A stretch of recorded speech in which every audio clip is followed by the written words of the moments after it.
Assalamualaikum warahmatullahi wabarakatuh.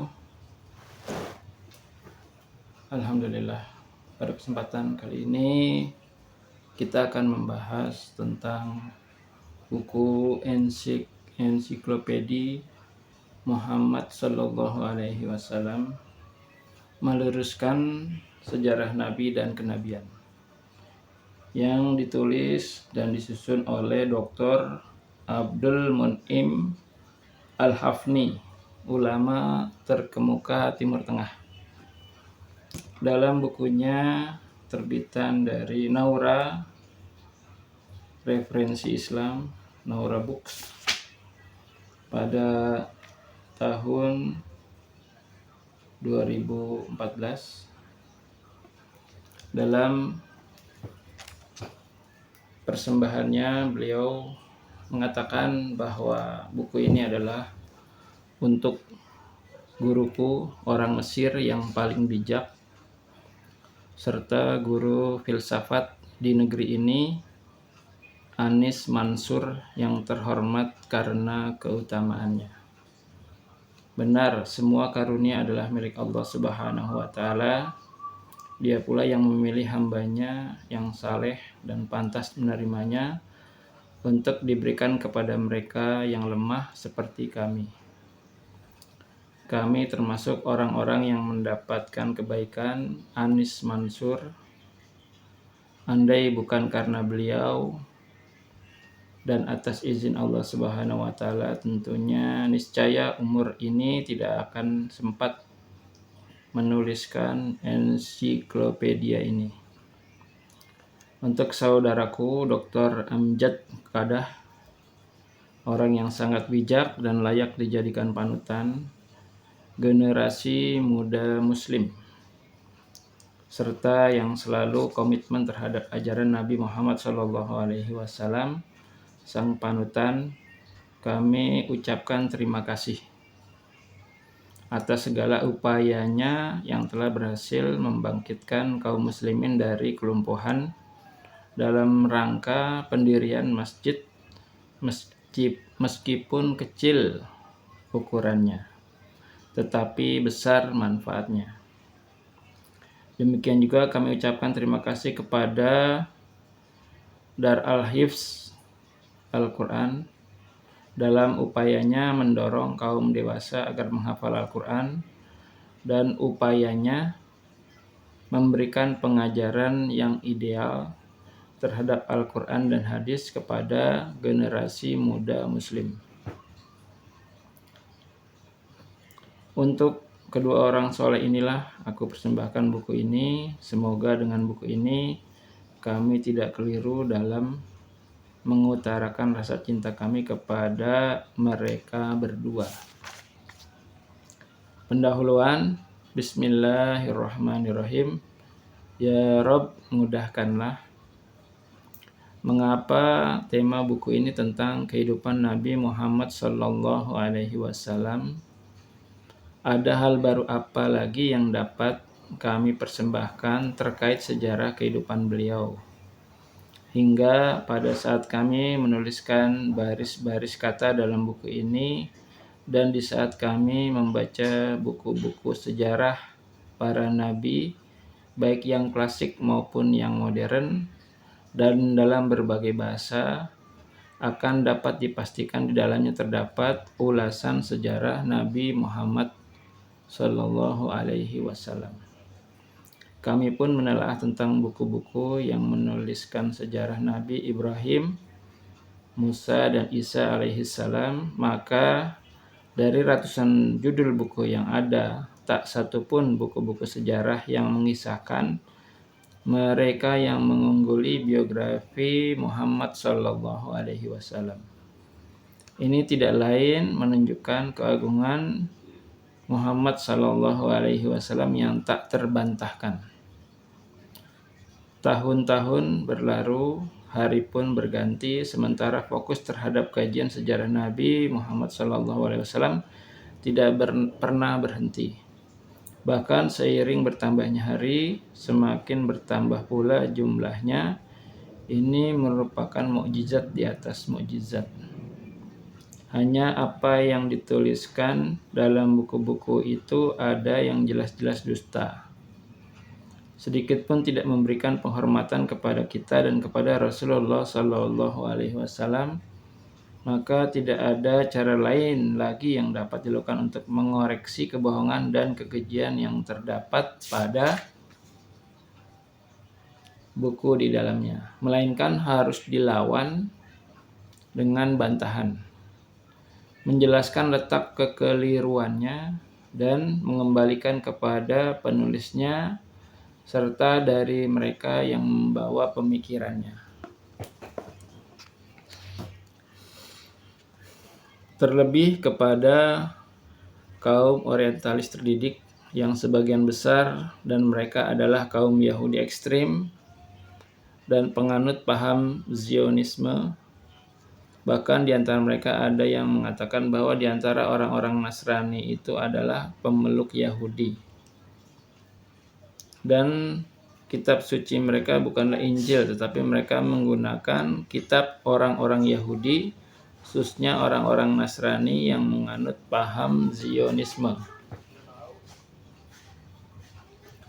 Untuk membantah pemikiran mereka terhadap Nabi kita, tidak ada cara lain kecuali menegaskan kebenaran dakwah dan risalah Nabi Shallallahu Alaihi Wasallam, serta menyinggung fakta-fakta lain bahwa tidak ada satupun dari kasus yang mereka permasalahkan tentang Nabi Muhammad Shallallahu Alaihi Wasallam, melainkan kebenarannya dapat dibuktikan, baik itu dalam bidang sejarah, sains, ilmu sosial, bahkan dalam bidang-bidang ilmu pengetahuan yang lainnya. Andai kata Nabi Shallallahu Alaihi Wasallam bohong, niscaya kebohongan itu telah terungkap sejak awal pengutusannya. Akan tetapi seiring dengan berjalannya waktu dan tahun-tahun pun berlalu, maka disinilah kami akan mengungkapkan lagi kebenaran dakwah Nabi Shallallahu Alaihi Wasallam yang mungkin saja telah terselimuti oleh waktu. Di antara contoh yang dapat disampaikan adalah pernyataan yang terdapat dalam Al-Quran bahwa beliau adalah Nabi terakhir. Bahkan hal tersebut diperkuat dengan pernyataan bahwa beliau tidak ada nabi dan sekaligus rasul sesudahnya. Andai Nabi Shallallahu Alaihi Wasallam berdusta, niscaya akan muncul nabi dan rasul lain yang menandingi beliau. Namun sebagaimana yang telah kita buktikan, baik dari yang kita baca ataupun yang kita dengar, tak satupun di antara orang-orang yang mengaku nabi itu berhasil membuktikan kenabiannya. Sejak beliau wafat hingga sekarang tak satu pun di antara mereka mempunyai kesamaan perilaku dan tingkah dengan Nabi Shallallahu Alaihi Wasallam. Bahkan hingga 14 abad lebih, kebenaran pernyataan beliau itu selalu dapat dibuktikan. Itu semua adalah petunjuk bahwa beliau benar-benar Nabi yang dapat dipercaya. Contoh lain dalam Al-Quran, sesungguhnya kamilah yang menurunkan Az-Zikr atau Al-Quran dan sesungguhnya kami benar-benar memeliharanya. Surat Al-Hijr, surat ke-15 ayat 9. Makna Az-Zikr dalam ayat tersebut adalah Al-Quran, yang merupakan firman Allah Subhanahu wa Ta'ala dan dimuliakan olehnya, dan sekaligus dia pula yang menjaganya dari penyelewengan. Oleh karena itu Al-Quran tidak dapat dilupakan, bahkan sebaliknya ia tetap tersimpan dan hidup di dalam ingatan. Al-Quran dituturkan secara turun-temurun hingga menyatu dalam diri kaum muslimin. Akibatnya satu huruf pun tidak pernah tertinggal atau hilang, tak kurang dan tak lebih. Hal ini berbeda dengan Taurat dan Injil. Keduanya bahkan dinyatakan sebagai firman Allah Subhanahu wa Ta'ala, dan dia sekali-kali tidak menyatakan bahwa dialah yang menjaga dua kitab suci tersebut. Ayat-ayat Taurat dan Injil benar-benar terlupakan. Ayat-ayat Taurat tidak dapat dilacak kecuali yang dituturkan oleh para rabi Yahudi.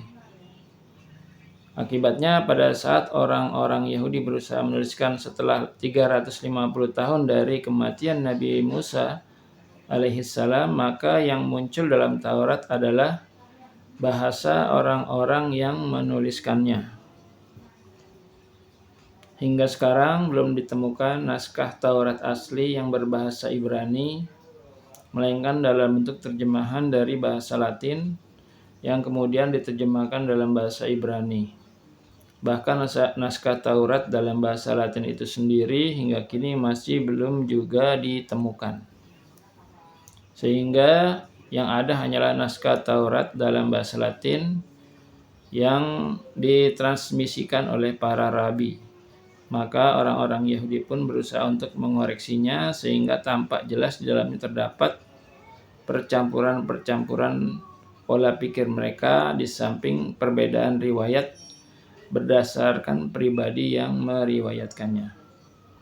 Meskipun demikian, mereka terus menambah riwayat-riwayat yang mereka sangkakan sebagai Taurat.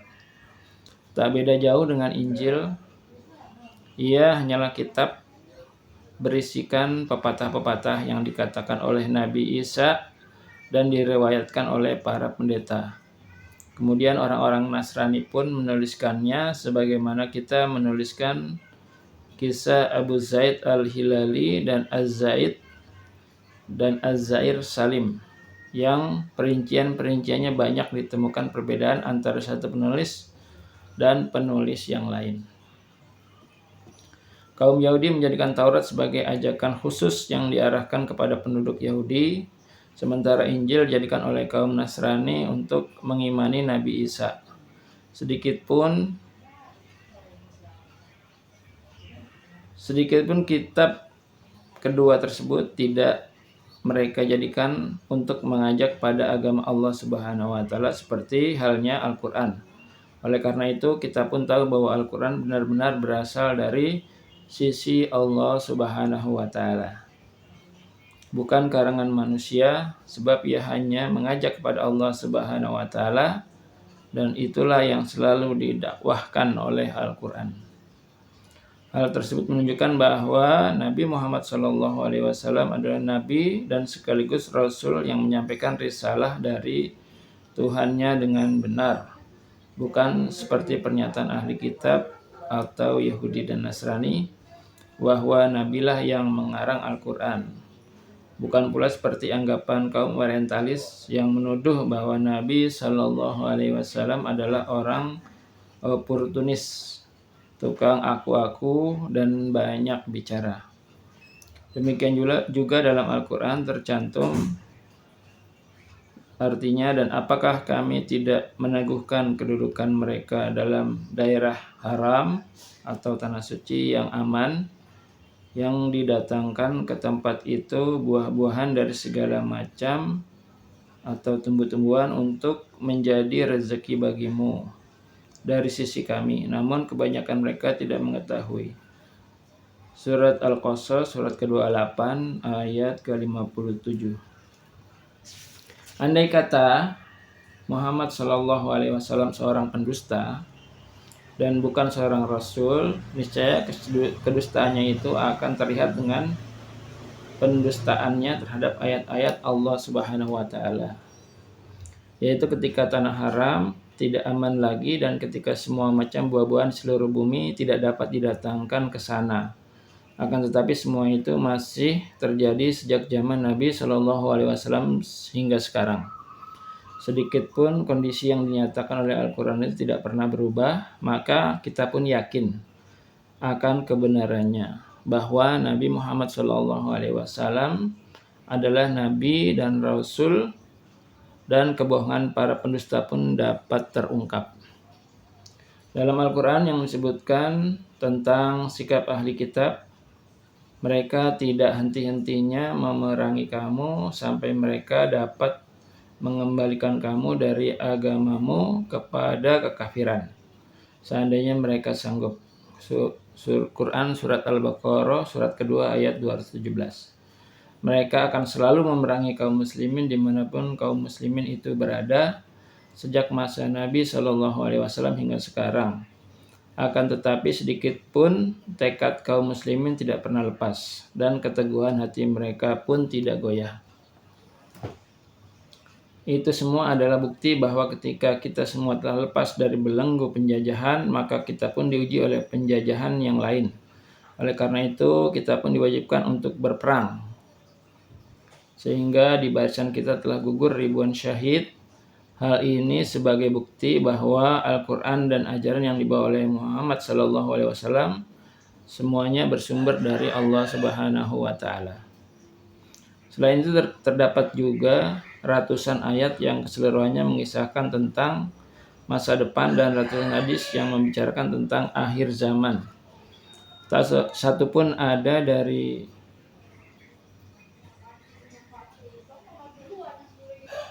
ayat-ayat tersebut,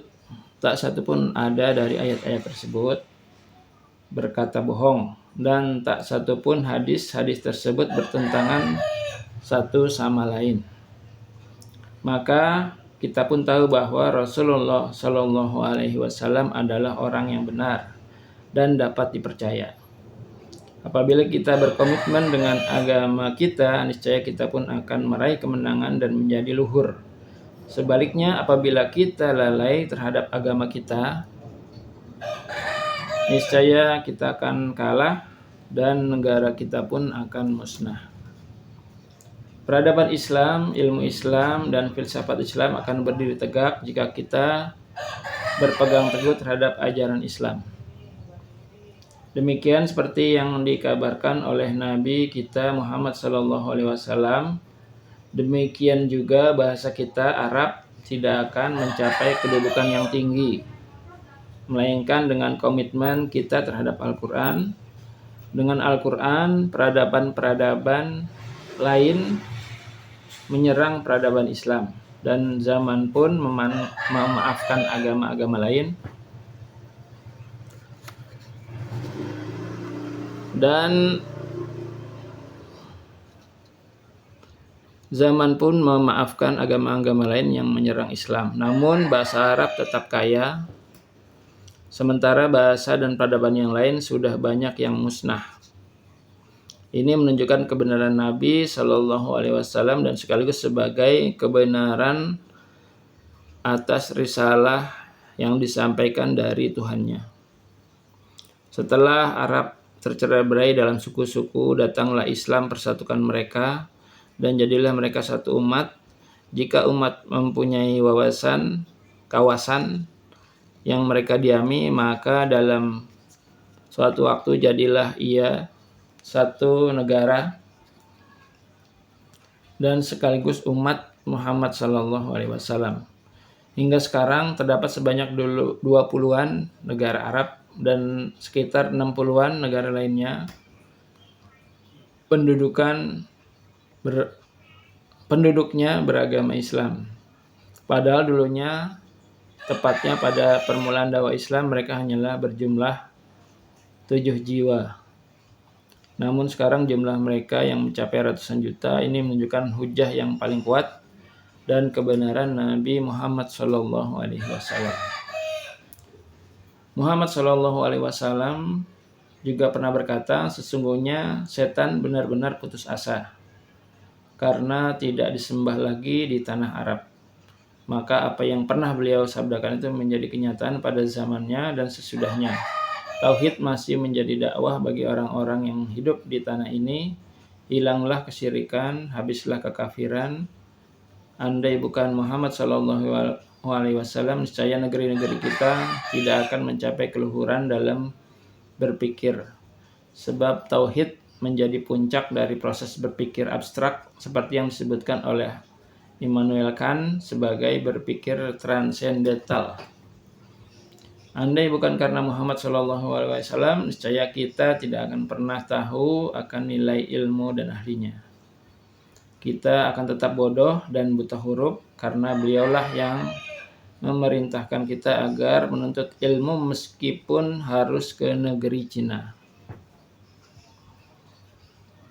Beliau pula yang menyuruh kita agar belajar membaca dan menulis, dan dengan Al-Quran kita telah menjadi ahli kitab atau orang-orang yang mempunyai kitab.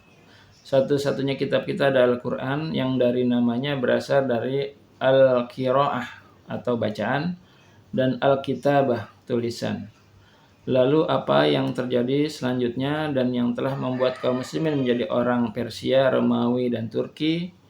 Ini terjadi karena Persia, Romawi, dan Turki masuk dalam peradaban Arab. Semua itu menunjukkan pada sebuah fakta yang terbantahkan atas kebenaran Muhammad SAW, bukan seperti yang dikatakan oleh orang-orang modern, sang para pendusta. Andai bukan karena Muhammad SAW, kita tidak akan pernah mengenal fikih, undang-undang, linguistik, sastra, ilmu alam, ilmu humaniora, ilmu sosial, dan lain-lain. Rasulullah SAW adalah pencetus umat Islam dan peradabannya. Beliau pula pendiri negara Islam. Andai bukan karenanya, kita akan tetap berada dalam kungkungan jahiliyah. Beliaulah yang mengajarkan kepada kita akan hak dan kewajiban. Beliau pula yang mengajarkan hak-hak perdata, hak-hak syariat, hak rakyat, dan hak asasi manusia. Beliaulah yang mendorong kebangkitan umat dan mempersatukan rasa nasionalisme kita. Beliaulah yang mengajarkan kita agar perilaku dan berperilaku seperti beliau, memberi ciri khas Islam hingga kita menjadi umat yang luhur di antara umat-umat yang lainnya.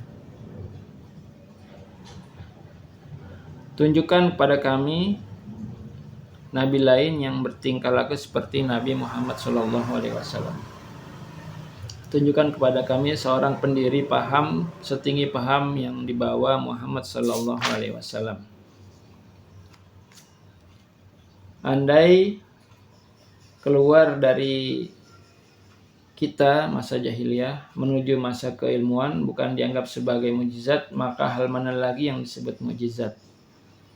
Mukjizat tertinggi terbagi menjadi dua, bersifat abstrak dan bersifat konkret.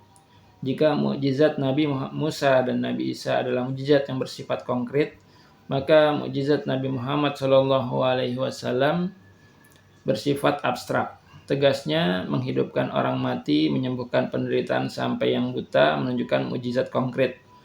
Adapun mengeluarkan umatnya dari kejahiliahan, mencapai kehidupan yang maju, menyatukan berbagai suku dan klan, kemudian beliau bersama mereka mendirikan negara, itu semua adalah mukjizat yang nyata. Itulah keagungan Muhammad SAW. Masih ada ratusan contoh lain yang banyak dinyatakan dalam Al-Quran dan hadis, dan andai kami ungkapkan hal ini semua, niscaya ia akan membantah kedustaan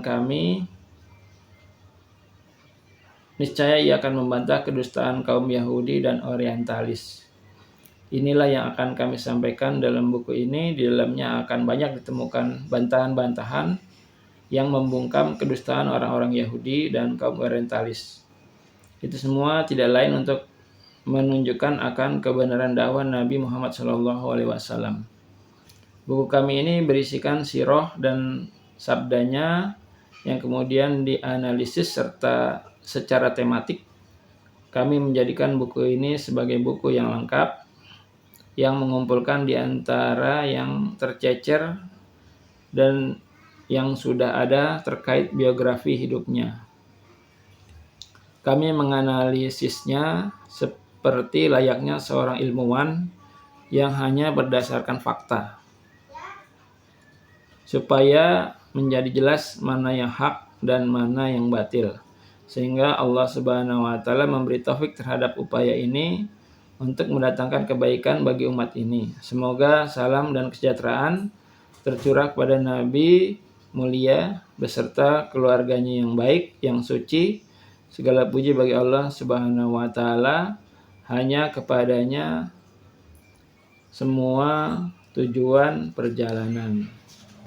Demikian sedikit pendahuluan, nanti akan dilanjutkan episode berikutnya. Wassalamualaikum warahmatullahi wabarakatuh.